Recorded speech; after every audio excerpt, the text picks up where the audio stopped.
Bon, d'une part, je suis un passionné d'histoire locale, né à Mont-de-Marsan, ça fait quelques années, d'une famille originaire depuis 1877 de Mont-de-Marsan.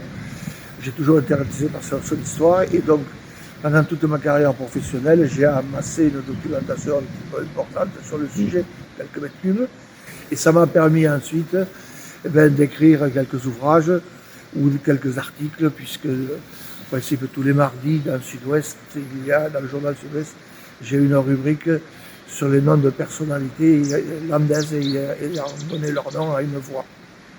Elle a déterminé au développement par ce commerce induit par la rivière. Ça a fait la richesse de familles montoises, ça a fait la richesse des bateliers, et Mont-de-Marsan s'est développé autour du commerce lié à la Midouze. Donc la richesse de Mont-de-Marsan, ça a bien été la Midouze dès le départ. Je vais vous parler des inondations qui sont donc récurrentes, puisque dès qu'il y a un petit peu de pluie, les rivières Douze, Midou grossissent, oui, et elles arrivent à Mont-de-Marsan.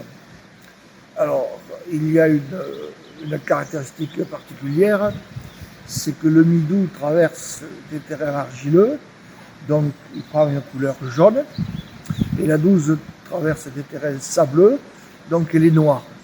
Et au niveau du confluent, juste là derrière le pont Gisèle, pont des droits de l'homme, eh bien on voit les deux couleurs qui se marient. Ce sont depuis les couleurs du stade Montois Rugby, mais c'est une coïncidence.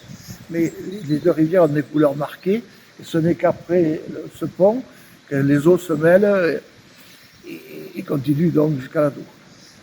Pour parler d'inondation, au lieu où nous sommes, je devais avoir plus de 2 mètres d'eau au-dessus de ma tête en 1982. À l'époque, le transformateur qui est là derrière, il était sous l'eau. Sur le quai, là, il y avait plus de 2 mètres d'eau. Par sécurité, on avait débranché de part et d'autre de l'ouvrage tous les réseaux, téléphone, électricité, gaz, pour que si le pont partait avec un coup de butoir, eh bien, il n'y ait pas de dégâts autres sur les réseaux. Le port de Mont-de-Marsan a fonctionné, je dirais, jusque dans les années 1850. À partir de 1850, eh bien, le chemin de fer est arrivé à Mont-de-Marsan. Donc, il a pris la place pour le trafic et le port est définitivement arrêté son activité dans les années 1903-1905. Et de nos jours, il ne reste plus que quelques appellations comme cale de la Batellerie, cale des Chalands, dans les dénominations de rue pour rappeler ce pan d'histoire locale, qui était donc très important au Moyen-Âge et jusqu'au tout début du XIXe siècle.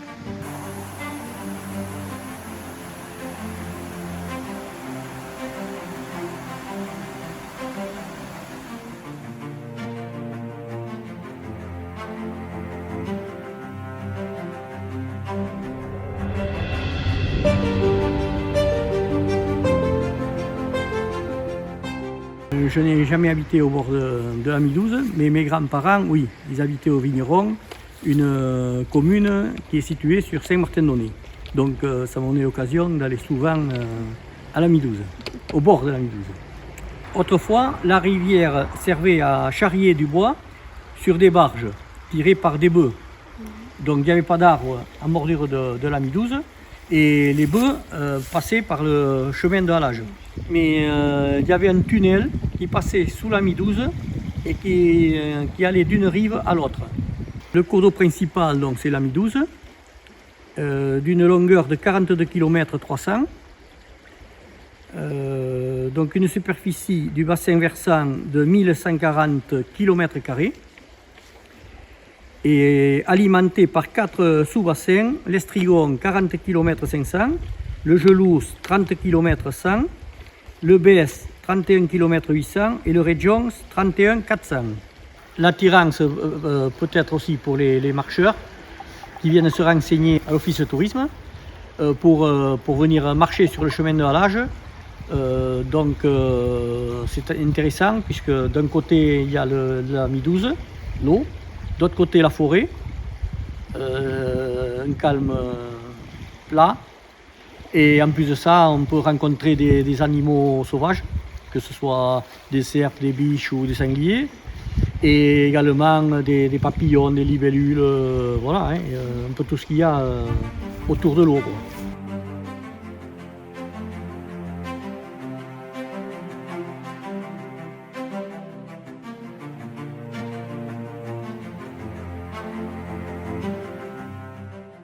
La Midouze, c'est un élément important du territoire. Hein. Il y a très longtemps, la Midouze, quand elle était navigable, servait au transport des marchandises et au commerce des marchandises depuis Mont-de-Marsan jusqu'au port de Bayonne, hein, via la Dour. Hein. Ces dernières années, le syndicat de la Midouze que j'ai présidé de 2014 à 2020, au tout début, l'objectif du syndicat a été la réouverture du chemin de halage qui avait été fermé, hein, puisque la Midouze n'était plus navigable. Hein. Donc l'ouverture du chemin de halage, c'est ce qui a été fait par les différents présidents du syndicat de la Midouze qui se sont succédés depuis les années 80. Années 80 à l'origine donc, de la création du syndicat de la Midouze. Et ce chemin de halage donc, a été rouvert depuis Mont-de-Marsan jusqu'à Bégard, donc utilisable par les promeneurs, que ce soit à pied ou à bicyclette. Voilà l'objectif premier du syndicat de la Midouze. Par la suite, donc, ça a été l'entretien de la rivière en elle-même, la gestion des embâcles et toujours l'entretien de ce chemin de halage. D'abord, la Midouze fait partie de notre patrimoine, naturel, cette rivière, qui a connu des évolutions au niveau des temps, à savoir dès le départ, je le répète, une activité économique avec le transport et le commerce des marchandises. Ensuite, l'agriculture était importante sur le territoire et les berges de la Midouze étaient entretenues soit par le bétail, les vaches, soit par les palmipèdes qui étaient en bordure de Midouze. Et maintenant, donc, avec les différentes actions, notamment au niveau du tourisme, ça peut être un atout important, avec les descentes en canoë, les promenades, les balades en bordure de cette rivière. Alors, effectivement, comme je l'ai dit auparavant, au départ, le syndicat de la Midouze avait uniquement pour objectif le traitement du chemin de halage, mais les différents responsables du syndicat se sont attachés à avoir une cohérence de bassin, du bassin de la Midouze, et c'est pour ça que le syndicat, par la suite, est intervenu donc sur les affluents de la Midouze, à savoir donc l'Estrigon, le Gelous, le Besse et le Redjon. Donc il était nécessaire d'avoir cette cohérence d'action sur l'ensemble du bassin de la Midouze.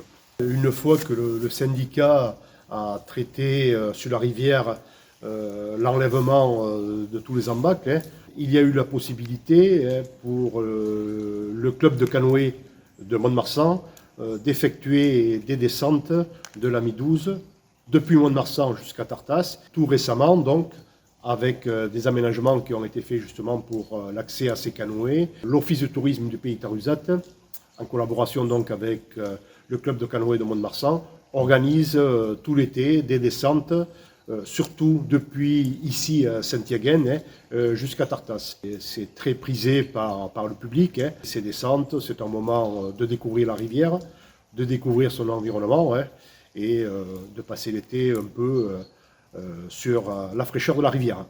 Une anecdote au moment de la création de ce syndicat, Bernard Laborde, mon prédécesseur, et à l'époque maire de Carcen-Ponson, lorsque l'objectif premier de ce syndicat, à savoir donc l'ouverture du chemin de halage, c'est une course hollandaise, oui, on reste dans la tradition, qui avait été organisée donc sur le site de Ponson, sur la commune de Carcen-Ponson, en bordure de cette rivière. Et c'est vrai que ça avait été un événement marquant à la création du syndicat, l'organisation de cette course hollandaise.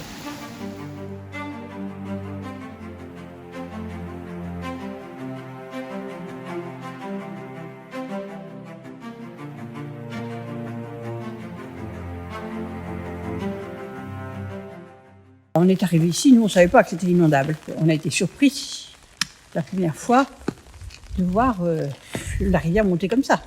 Moi je suis lyonnaise, je suis née entre le Rhône et la Saône. C'est un gros fleuve. Je ne pensais pas que cette petite rivière elle allait m'embêter comme ça. On n'a pas choisi, on est arrivé ici. C'est une vieille maison, on s'est installé, on a trouvé le coin pas mal. Et puis on a vu l'eau monter. Et là on a été très surpris. Alors on avait le choix soit de repartir, soit de rester. Repartir c'était embêtant parce qu'on y avait mis toutes nos économies.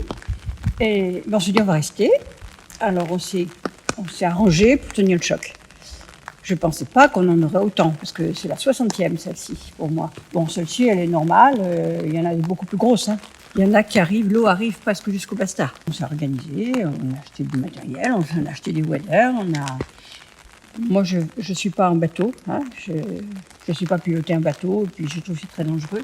Je marche avec un bâton et je connais la route millimètre par millimètre. Parce que j'ai quand même 1,3 km à faire dans l'eau. Et vous voyez, là, aujourd'hui, j'en avais quasiment jusque-là, quoi. Et je peux vous dire, elle est très froide et très sale aujourd'hui. En même temps, c'est une belle expérience, hein, mais il faut faire ça en toute sécurité. Il faut toujours avoir tout chez soi. Pas être obligé de sortir parce qu'on a oublié d'acheter quelque chose. Donc, il faut avoir des réserves. Réserve de gaz, réserve de bois, réserve de tout, quoi. Parce que vous voyez, quand on est inondé, c'est qu'il fait mauvais. Des fois, en fin d'inondation, on a du soleil, mais très souvent, il fait mauvais. Donc, il faut se chauffer. Il faut recharger les téléphones, recharger les lampes, recharger tout, quoi. Et puis, on s'organise, on regroupe ces traversées. Parce que moi, traverser, c'est 3 quarts d'heure dans une eau pas facile. Donc, je ne vais pas sortir 15 fois dans la journée. Hein. Donc, on s'organise. On l'a rendue navigable, donc elle transportait des choses. Maintenant, elle ne transporte plus que des bois morts, des cadavres d'animaux. Hein. Elle est là. Et tous les gens qui sont dans le secteur sont obligés de composer avec elle. Ici, tout le monde sait que la Midouze déborde. C'est-à-dire que nous, à Bégard, on a la Midouze et la Dour qui se rencontrent à Bégard. Et là, c'est une inondation de la Midouze, mais c'est surtout une inondation de la Dour. C'est la Dour qui est montée à toute vitesse. Bien sûr, la Midouze ne pouvait plus se jeter, donc elle a débordé.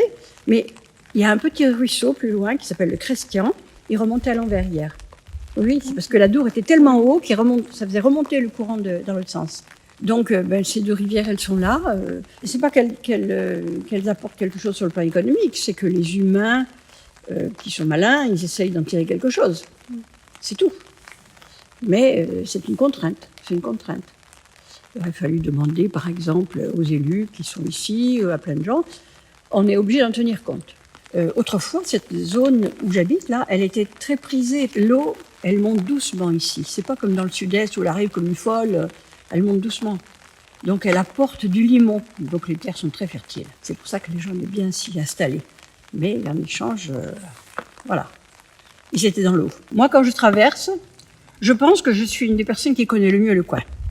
Parce que je traverse à pied, parce que j'y suis depuis 30 ans et que j'ai eu 60 inondations. Voilà. Vous savez, quand vous traversez, vous êtes dans l'eau, mais tout est dans l'eau. Alors, vous rencontrez les chevreuils, vous rencontrez les lapins. Il y en a qui nagent et puis il y en a qui se noient. Un jour, j'ai rencontré un serpent. Là, je marchais, il est arrivé en face de moi. C'est moi qui ai eu plus peur que lui. Voilà. Puis on rencontre plein de trucs. Un jour, j'ai rencontré un portail qui se promenait. Il y a les bois qui se promènent. Les gens les jettent tout. C'est terrible, quoi. C'est terrible. Donc, la rivière, les abords de rivière sont très sales et on ramasse tout. Un jour, j'étais chez moi. Il y avait une grosse inondation. Mais là, j'étais pas en train de traverser. J'avais 2 chiens à l'époque et j'ai vu arriver un lièvre. Et il courait, il venait vers nous, il venait se mettre à l'abri. Et il a vu tout d'un coup les 2 chiens. Alors il a fait demi-tour pour aller se mettre à l'abri, mais on avait l'impression qu'il courait sur l'eau tellement il allait vite. Donc voilà, il y a plein de choses comme ça. On avait un voisin paysan, il avait 200 moutons.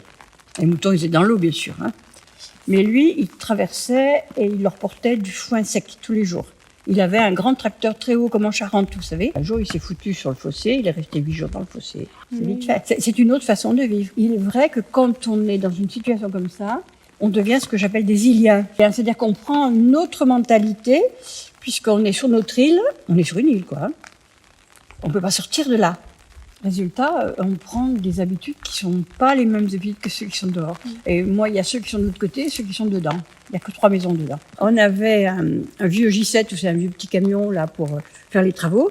Et on ne connaissait pas bien, donc on s'est fait coincer. Et le matin, il me dit, voilà, l'eau est sur la route, on n'a pas passé la voiture. Oui, il me dit, c'est pas grave, je vais passer le J7, c'est plus haut, donc je reviendrai en cuissarde. Et le lendemain, je vais faire mes courses, parce que je n'avais rien prévu, moi, je ne savais pas. Je traverse, et il avait mis le camion sur un chemin de cette petite forêt-là. Et j'arrive, et mon camion, il était sur cale, on m'avait volé les 4 roues. Donc vous voyez, en plus, la voiture, il faut la mettre chez quelqu'un, qu'elle soit fermée, quelqu'un qui en a confiance. Donc il n'y a pas que l'eau qui nous embête.